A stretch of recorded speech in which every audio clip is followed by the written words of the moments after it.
گزشتہ دنوں امریکی ریاست یوٹا کے شہر لیہی میں 1000 پاؤنڈ سے زیادہ وزنی کدو اگانے کا مقابلہ ہوا، جو ایک مقامی مسلمان کسان محمد صادق نے 1825 پاؤنڈ وزنی کدو اگا کر جیت لیا۔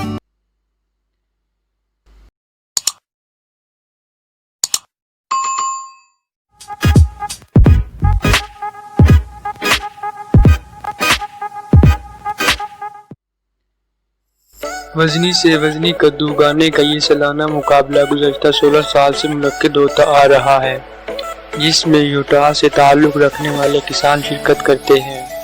اس سال کے مقابلے میں شرکت کے لیے کم از کم 1000 پاؤنڈ وزنی کدو اگانے کی شرط رکھی گئی تھی۔ یہ مقابلہ گریٹ پمپکن کامن ویلتھ نامی ایک عالمی تنظیم کی جانب سے منعقد کیا جاتا ہے، جس کا مقصد وزنی کدو اگانے کے مشغلے کو فروغ دیتے ہوئے معیار اور شفاف مقابلے کو یقینی بناتے ہوئے زراعت میں عام لوگوں کی دلچسپی بڑھانا بھی ہے۔ ہر سال کی طرح اس سال بھی وزنی کدو کے مقابلے میں پورے یوٹا سے درجنوں کسانوں نے شرکت کی، جس میں ایک کانٹے پر ان کدو کا باری باری وزن کیا گیا۔ اختتام پر اعلان کیا گیا کہ سب سے وزنی کدو کا وزن 1825 پاؤنڈ یعنی 830 کلو گرام ہے، جو محمد صادق نامی ایک مقامی کسان نے اگایا ہے۔